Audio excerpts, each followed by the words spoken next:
नमस्कार दोस्तों। और मार्केट आप देखो वहीं का वही है, कुछ खास बदलाव आया नहीं। 6 पॉइंट्स अप था। तो स्टार्टिंग में मॉर्निंग में मार्केट अप था लेकिन वापस सुस्त हो गया। तो काफी अभी आज देखें ना तो जो जीएसटी रिडक्शन हुआ है उसका इम्प्लीकेशन किस तरह से होगा उस पर ज्यादा फोकस था। और अभी आप देखें तो काफी लोग कह रहे हैं कि भाई इंश्योरेंस कंपनी को प्रॉब्लम होगी, फिर डीलर्स को प्रॉब्लम होगी, क्योंकि जो इनपुट टैक्स क्रेडिट है वो नहीं मिलेगा, जो हमारी कल भी बात हुई थी उसके वजह से इशू आ रहा है। और अगर आज भी देखे तो कोई गवर्नमेंट से ऐसा कुछ रिया दिया नहीं जाएगा। और आई थिंक ये सब इंश्योरेंस कंपनी को खुद बेयर करना पड़ेगा, या तो वो ट्रांसफर करेंगे ऑलमोस्ट 1 से 4% से। अगर आप देखो तो प्रीमियम के बढ़ सकते हैं, क्योंकि eight the end of the day उनको कहीं तो पास करना पड़ेगा, तो प्रीमियम बढ़ सकते हैं। लेकिन नेट नेट बेनिफिट रहेगा, क्योंकि अगर आप अच्छा खासा जीरो पे जाते हो तो बेनिफिट तो रहेगा ही रहेगा। तो ऐसा नहीं कि कस्टमर सेव नहीं करेंगे, लेकिन हाँ प्रीमियम बढ़ने के पूरे पूरे चांसेस है। और जहां जहां इनपुट टैक्स क्रेडिट का इशू आ रहा है वहां वहां थोड़ा कॉस्टिंग तो बढ़ेगा। तो ये चीज आपको थोड़ी ध्यान में रखनी पड़ेगी। वो जो भी बंदा होगा वो खुद तो बेयर नहीं करेगा eight the end of the. Even अगर आप बात करें तो होटल इंडस्ट्री, और आई थिंक कहीं और भी मैंने देखा, 2-3 जगह और देखा था जहाँ इनपुट टैक्स क्रेडिट की बात नहीं है। होटल इंडस्ट्री में 12% से 5% जीएसटी हो गया। तो वहां भी अगर आप देखो तो वहां भी एक तरह से इशू आ सकते हैं, लेकिन वहां भी प्रीमियम शायद होटल के रेंट बढ़ सकते हैं। लेकिन जो जीएसटी कट हुआ है 7% से कट हुआ है, तो वहां होटल के रेंट को 1-2% से बढ़ेंगे, तो ओवरऑल नेट नेट बेनिफिट रहेगा। लेकिन जीएसटी एज ए रिफॉर्म अच्छा है, लेकिन मार्केट में मूवमेंट क्यों नहीं आ रही है? तो वो तो कोई भी ट्रिगर आ जाए, कुछ भी आ जाए, आता है तो एंकर्स ये भी बात करने लगे कि भाई कोई फॉरेन का तो कोई प्रॉब्लम नहीं है ना, फॉरेन तो इंटरफेयर नहीं कर रहे ना। तो देखना पड़ेगा कि क्या होगा। लेकिन at the end of the day मुझे ऐसा यहाँ लग रहा है कि अगर ये मार्केट की बात करें तो मुझे लग रहा है कोई ट्रिगर ही नहीं मिल रहा है। कहीं ना कहीं हम लोग वही चक्कर में फंस रहे हैं, बढ़ नहीं रहे, और वही प्रॉब्लम आ रही है, घूम फिर के वही प्रॉब्लम में आ रहे हैं। और आगे जाके भी देखते हैं क्या होगा। सॉरी गैस, मेरा थोड़ा गला खराब है इसलिए ये प्रॉब्लम हो रही है। लेकिन at the end of the day as a investor आपको अपॉर्चुनिटी ये लेनी पड़ेगी। लेकिन अगर कुछ और सेक्टर की बात करें तो सीमेंट इंडस्ट्री की बात करें तो सीमेंट इंडस्ट्री में बोला जा रहा है कि अफोर्डेबल हाउसिंग को पुश रहेगा। सीमेंट का भाव घट रहा है, प्लस अगर आप ग्रेनाइट देख लो, बाकी सब मटेरियल पे भी 12 से 5% जा रहा है। तो अफोर्डेबल हाउसिंग में थोड़ी रेट कम होगी तो वहां से एक बूस्टर मिलेगा। ऐसी बातें चली, वो तो टाइम ही बताएगा कि सही में बूस्टर मिलता है कि नहीं मिलता है। लेकिन सीमेंट कंपनी से ऑफकोर्स वो रेट कम करेगी, लेकिन कहीं ना कहीं वो लोग रेट बढ़ा भी देते हैं 30 रुपए, तो क्या होगा? तो कुछ नहीं फायदा होगा। लेकिन देखो सब इंडस्ट्री अपने हिसाब से कर रहे हैं। आज काफी क्वेश्चंस, आज सुबह से इंटरव्यू आप देख रहे हो। अभी मैं आज तक के यहाँ अहमदाबाद के स्टूडियो में गया था, और वहाँ भी निर्मला सीतारमण के वर्चुअल वर्चुअल मैंने इंटरव्यू सुना था। और ऑफ कोर्स हमने क्वेश्चंस भी पूछे थे। तो उसमें एक चीज तो तय है कि गवर्नमेंट पूरा पूरा ट्राई करेगी कि एंड तक ये जाए। अब वो एंड तक यानी एंड कस्टमर तक ये जीएसटी रेट जाए। अगेन कोई मैकेनिज्म नहीं है कि वो देखने वाले हैं, लेकिन सभी इंडस्ट्री ने उनको बोला है कि भाई ये होगा, तो होपफुली होगा। और सब लोग गवर्नमेंट भी इंश्योर करेगी कि ये हो। अभी देखना पड़ेगा कि किस तरह होगा, तो वो थोड़ा केयरफुली हमें भी देखना पड़ेगा आगे जाके क्या क्या होगा। देखिए ओवरऑल इंडस्ट्री की भी बात करूँ तो मुझे लग रहा है कि थोड़ा आप देखो तो एक स्लोनेस इसलिए भी आ रही है कि 22 सितंबर के बाद एक तरह का पुश आएगा सभी डिटेल सेट में, उसमें वो पुश होने में थोड़ा टाइम है। तो वो चीज आपको थोड़ी ध्यान में रखनी पड़ेगी कि आई थिंक ये क्वार्टर का रिजल्ट अच्छा नहीं, नेक्स्ट क्वार्टर का रिजल्ट अच्छा होगा। काफी सारे और सेगमेंट है जहां जहां जीएसटी कट हुआ है, वहां बेनिफिट्स जैसे अगर आप ऑटोमोबाइल से देखें तो आज भी काफी हद तक एमएनएम और वहां तेजी दिखी थी, क्योंकि उनके जो बड़ी कार है जो 40 कहते हैं ना कि 40% पे पहुंच गई है, तो पहले वो 45 to 50% पे पहुंचती थी।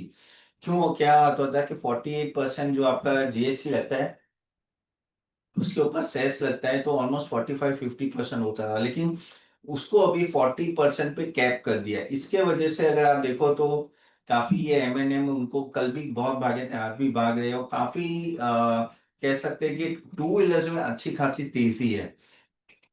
ओला गिर रहा है तो ओला के इसलिए गिर रहा है कि सूफ बैंक ने ने उनका 2% शेयर होल्डिंग कम कर दिया। और आपको भी पता है ओला किस तरह का है, यही बहुत ही वॉलेटाइल है। और देखो यार, मुझे तो इतना भरोसा नहीं आता है, क्योंकि आई थिंक मैं हमेशा ये जो ट्रेडिशनल कंपनीज है, यानी TVS, hero Motors, Bajaj auto, उन्होंने भी ईवी में बहुत अच्छा काम किया, तो मैं वो प्रीफर ज्यादा करता हूँ कंपेयर टू ओला। एंड एथर भी एक दूसरी कंपनी है, लेकिन क्या है कि अभी भी ट्रस्ट नहीं आ रहा है। मैनेजमेंट पहले भी बहुत कुछ वादे किए थे, लेकिन वो हुआ नहीं है। तो इसलिए मुझे टू व्हीलर्स पे बाकी सब कंपनियों में ज्यादा भरोसा है। तो मेरे एंड से तो वही रहेंगे। अगर पिक्स में भी अगर अगर बोलो तो अगेन कोई रिकमेंडेशन नहीं है गाइज। अगेन हमने कल विजन 2030 का पोर्टफोलियो रिलीज किया था, काफी लोगों के क्वेश्चन आए थे गाइस। मैं एक सेपरेट वीडियो विजन 2030 का मैं बनाऊंगा, कि जिसमें हम बताऊंगा कि क्या मैकेनिज्म था। ऑफ कोर्स हमने विजन 2030 जैसे नाम देख रहे हो, तो वो देख के हमने ये रखा हुआ है कि भाई आगे जाके ये 5 साल में कौन से स्टॉक अच्छे करेंगे, तो वही हमने मॉडल पोर्टफोलियो रखा हुआ है। अगर आप चाहते हो तो www.catappan.in में जाके आप चेक कर सकते हो। ऑल्सो काफी हद तक ये संडे हमारा और एक सेशन होने वाला है, तो वो भी आप ध्यान में रखिए। It will be very very wonderful session, जहाँ आपको बहुत ही नॉलेज मिलेगा। मैं उसकी लिंक भी आपको कमेंट बॉक्स में दे दूंगा। Coming back to GST guys, GST एक बड़ा रिफॉर्म था। जैसे कहते हैं ना कि कॉर्पोरेट टैक्स रेट कट था, लेकिन कॉर्पोरेट टैक्स कट जो हुआ उसमें हमने 1400 पॉइंट की रैली देखी। यहाँ कोई रैली इसलिए भी नहीं देखी क्योंकि ये ऑलरेडी कहते हैं ना बचा लिया था मार्केट में। मार्केट को पता था क्या आने वाला है, तो इसलिए ज्यादा दिखा नहीं। लेकिन बाकी सब अगर नेट नेट बोले तो सभी सेक्टर के लिए पॉजिटिव है। जो इनपुट टैक्स क्रेडिट की बात करें, हाँ वहाँ थोड़ा प्रॉब्लम आ सकता है, लेकिन वो कहते हैं ना कि कंपनीज को मैनेज करना पड़ेगा। इसमें कुछ आई डोंट थिंक कि गवर्नमेंट कुछ करने वाली है। ओके, तो ये चीज आपको थोड़ा ध्यान में रखिए कि ओवरऑल यहाँ सेगमेंट में तेजी आएगी, लेकिन थोड़ी धीरे धीरे आएगी। जैसे जैसे रेवेन्यू बढ़ेगा तब ताकि बाकी सब सेक्टर में तेजी आ सकती है। एफएमसीजी में आप देखें तो काफी हद तक आज प्रॉफिट बुकिंग हो रही थी। रीजन वही था कि स्टॉक्स बढ़ भी गए थे, तो एक तरह से प्रॉफिट बुकिंग है। आईटी भी काफी ड्रैग हुआ था। और अगर हम लोग एफआई की ओनरशिप की बात करें, तो एफआई की ओनरशिप ऑलमोस्ट कह सकते हैं कि 13 महीने के लो पे है। 13 साल के लो पे बहुत ही कम हो गया, ऑलमोस्ट 15.85%। आप सोचे एफआई की होल्डिंग हो गई है कंपेयर टू जो अर्लियर था। अर्लियर आप बोलो ना तो ऑलमोस्ट 12.5% यानी 2015-16 में 20.5% था, वो भी 15% हो गया। तो दिखा रहा है कि किस तरह से डीआईआई ने मार्केट को टेक ओवर कर लिया है। और ये आगे जाके ऐसा रहेगा, क्योंकि डीआईआई ही कंपेरेटिवली अगर आप देखो तो काफी एक्टिव है। और वो एसआईपी के थ्रू इन्वेस्ट करते जा रहे हैं। आप लोग के पैसे तो आप इन्वेस्ट करते जा रहे हो। और एक बात आई थी कि स्विगी और जोमेटो में ना फी हाइक हुई है, उसके वजह से क्या प्रॉब्लम हो, कुछ प्रॉब्लम नहीं लग रहा है, क्योंकि वो लोग अभी अपनी प्राइसेस हाइक भी कर रहे हैं। एंड ओवरऑल अगर आप देखो ना, तो वहाँ एक तरह की बुल रनी है, एक तेजी है, जो सब लोग सोचे कि भाई आगे जाके ये एक बड़ी प्रॉफिटेबल कंपनी होगी। तो ऑफ कोर्स उसके वजह से आप देखो कि स्टॉक में एक अच्छी खासी आप तेजी भी देख रहे हो। But one has to be very very clear कि किस तरह से आप नो स्ट्रेटेजी बना रहे हो इन सब इंटरनेट कंपनी में, क्योंकि क्या है कि बहुत ही वोलेटिलिटी रहती है और प्रॉफिटेबिलिटी अभी दिखी नहीं है। तो वो चीज आपको थोड़ा ध्यान में रखना पड़ेगा। लेकिन अदरवाइज कहते हैं ना कि है तो बड़ा, वो कह सकते हैं ना कि मेगा ट्रेंड सबको दिख रहा है। तो मैं भी मानता हूँ कि मेगा ट्रेंड है, लेकिन वैल्यूएशन थोड़ा देख के आपको इन्वेस्ट करना चाहिए, ये चीज आपको ध्यान में। दूसरा एक मोस्टशिप टेक्नोलॉजी नो 48% बढ़ गया है 6 सेशन में। ओके, क्योंकि वो सेमीकंडक्टर में अच्छा खासा पुश आ रहा है, तो उसके वजह से वो बहुत ही बढ़ रहा है। और स्टॉक ऑलमोस्ट आप देखो तो 245 के आसपास पहुंचा है। बहुत टाइम के बाद मोस्टशिप बढ़ा है, तो लेकिन तो भी बहुत बढ़ गया है। तो थोड़ा आप देखिए 5-6 सेशन में 48% यानी किसे कहते हैं। लेकिन इन सब स्टॉक की कहानी यही होती है, जब ये बढ़ते हैं ना तो ऐसा बढ़ते हैं कि ना पूछो ना। लेकिन ऐसे में फंसने के भी चांसेस होते हैं। और ऑफ कोर्स जो कहते हैं ईएमएस सेक्टर में काफी हद तक आगे जाके स्कोप बहुत बड़ा है, लेकिन one has to be careful on valuation part, क्योंकि अगर 100 के पी 150 पी पे चलेंगे, तो फिर आपको क्या है कि नेट गेन में थोड़ा फायदा नहीं होगा। तो वो चीज आप थोड़ा ध्यान में रखिए। वो भी थोड़े स्टॉक्स के हम लोग क्वेश्चंस ले लेते हैं गाइस। आपके कोई क्वेश्चन है तो जरूर जरूर कमेंट बॉक्स में डालिएगा।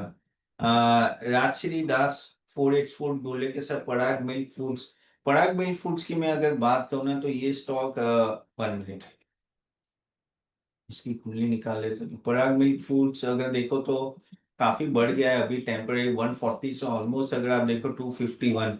हाँ, लेकिन वो आईपीओ से थोड़ा सुस्त रहा था, बाद में वापस वो बढ़ना चालू हुआ है। और ओवरऑल अगर मैं प्रॉफिटेबिलिटी भी देखूँ तो ठीक ठाक है, इतना कोई प्रॉब्लम नहीं है, और डिसेंट रिटर्न भी दिया है। प्लस ये जीएसटी कट आया है तो उसके वजह से आई थिंक पढ़नी और उन सब में भाव, यानी जीएसटी कम हुआ है तो उसके वजह से भी एक तेजी है।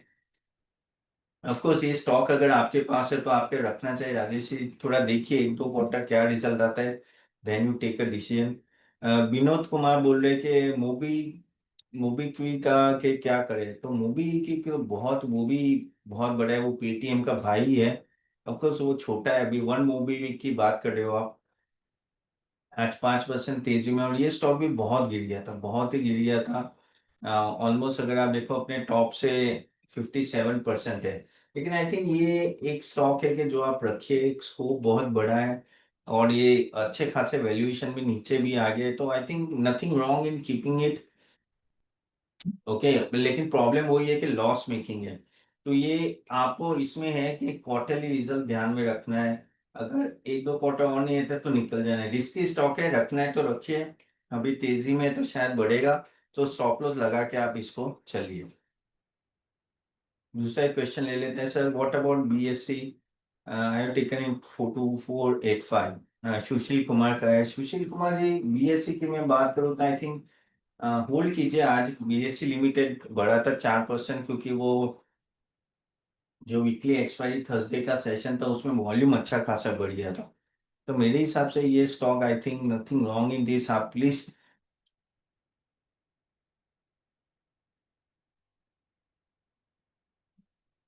सॉरी ऐसा, आप इस स्टॉक को होल्ड कर सकते हो।